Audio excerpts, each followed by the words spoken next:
We're doing our series called All In. We kicked it off last week. And last week we kind of started at the end of the life of Abraham, one of the Bible greats, one of the patriarchs of the faith. And we started at the apex of his life looking at what was it like to be a man of God that was all in. What was it like to be a man that was willing to trust God in his character more than he trusted himself. And we looked at the sacrifice of Isaac, how God calls him to risk it all, and how God shows up. We're going to dial backwards now. We're going to go backwards and go toward that pinnacle moment. And what does it take to become a man or woman like that? The next 5 weeks we're going to explore components, elements, character traits that make us possible to live the way he did and have an influence the way he did, because God calls us into that type of thing. How do you view life? Is life a highway for you? I mean, do you have dreams and plans and hopes that are a straight line? I know I'm going to graduate. I know I'm going to go here. I know I'm going to marry so-and-so. I know I'm going to have this job and that pension. And I've got the perfect life figured out. It's a straight line. Or is life for you kind of one of those mysteries? It's a journey. It's full of twists and turns and double backs and bumpy roads. How do you view life? Because Abraham viewed it as an adventure. Now, growing up, my dad was an adventurer. My dad loved to take our family on vacations out west. We went to Colorado, we went to Arizona, we went to Utah, and we would go jeeping quite often. We would jump in a Jeep, the open canvas, no roof, no top, and he would get maps and things and figure out where we're going to go next and go off-road. And we went to the Canyonlands quite often, and one of the early trips to the Canyonlands sticks in our minds for a long time, because we went to the Canyonlands and he's looking at the regular roads you go on, the regular Jeep trails, and he's looking around and seeing other things, and we're thinking, what are the rougher ones? We like to go up and down and bounce around. And so my mom packs our cooler with the usual stuff. We have the cheap Shasta pop that I don't think they make anymore, thankfully. Do not drink it. It may hurt you. But we put that stuff in there, and we put Cheetos, which you have to have if you're a Bontrager, and you have peanut butter and jelly sandwiches, and some salt tablets, and some water, and off we go. And we're bouncing around the Canyonlands, having a wonderful time, and it's beautiful. If you want to go someplace to see the hand of God, it is amazing. But my dad sees this little offshoot, and it looks like someone's been there before, not many. So, of course, my dad goes, let's go. And we start going off-road, and we're going deeper and deeper and deeper off-road, and we haven't seen one for a good hour.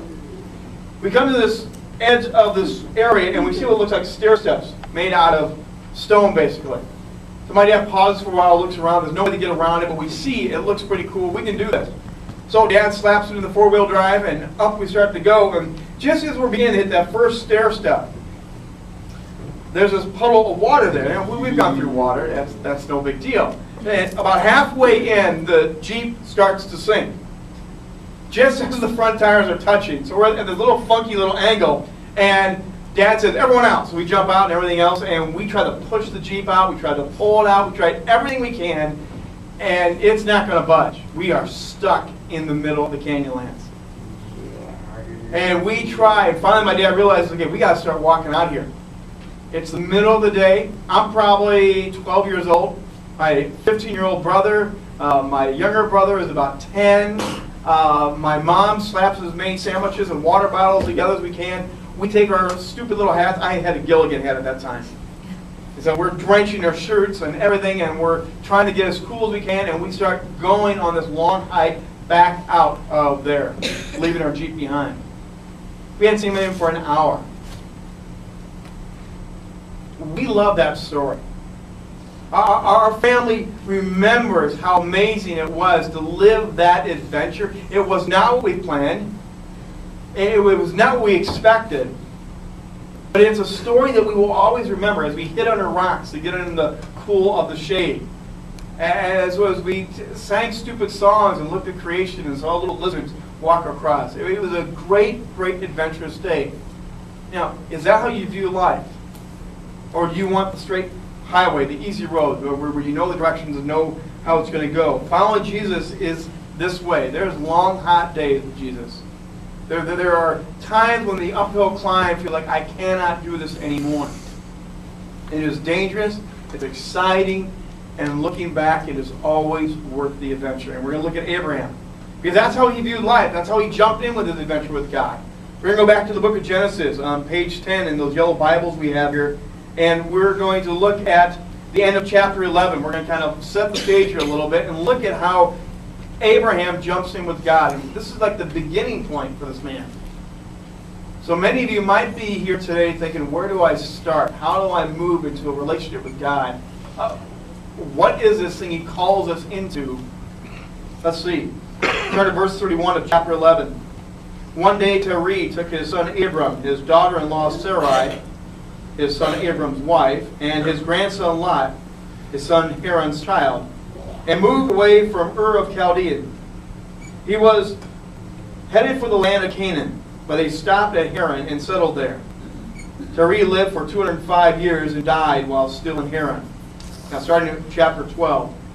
The Lord had said to Abram, leave your native country, your relatives, and your father's family, and go to the land that I will show you. I will make you into a great nation. I will bless you and make you famous, and you will be a blessing to others.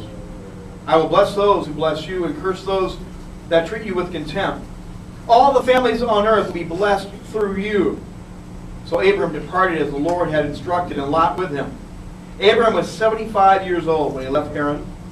He took his wife Sarai, his nephew Lot, and all his wealth, his livestock, and all the people he had taken in his household at Haran, and headed for the land of Canaan. When they arrived there in Canaan, Abram traveled through the land as far as Shechem. Then he set up a camp beside the oak of Morah. At that time, the area was inhabited by Canaanites. Then the Lord appeared to Abram and said, I will give this land to your descendants. And Abram built an altar there and dedicated it to the Lord who had appeared to him. After that, Abram traveled south and set up camp in the hill country, with Bethel to the west and Ai to the east. Then he built another altar and dedicated it to the Lord, and he worshipped the Lord. Then Abram continued traveling south by stages through the Negev. Now just stop there. We'll just look at this chunk in this man's life. Here we see the beginning of a guy who becomes known as a friend of God, one of his nicknames. He becomes known as the father of nations as we hear this beginning promise from God. We hear about a man that has been uprooted, the life story of a family that's on the move. His father began and relocated him. And ever since that time, it seems like he just keeps moving and moving with them. But it's also the story of a man who may not have known the living God, Yahweh, as he was called in the Old Testament. Because Abram's father is known as Terah. In that region, Terah was a moon god. So most scholars believe that Abram was raised in a false religion. He was raised in the practice and worship of the moon god, and his father was very prominently involved with that, most likely, if you have that name. So imagine this man being raised in a different faith practice, but we know him as a great and amazing guy who loves God, follows God, and great things happen. Something changed when he had this encounter in chapter 12. It forever changed the direction of his life from where he was to a whole other path with God. And God does it all the time with people that are seeking, that are looking, and they're questioning. There are those divine moments that we bump into, and God says, will you follow? Will you come? Many of you might be right there. Many of you might be thinking, I'm looking, I'm seeking, I don't know, but I've never been around it before. You're at a perfect place to hear and understand a little bit. Because God throws out this challenge and this promise. He says, I will make you famous. I'm going to elevate you. I'm going to raise you up. I'm going to give you a life that is stand above others. And doesn't that sound so attractive for many of us? We want to be famous. We want to be great. We want to do something amazing and put our mark on the world that stands forever and forever. God is saying, you get to do this. But you have to follow. He says, you need to do this, but if you're going to be all in, you need to give up the comfort and the security of the life you now lead and go forward.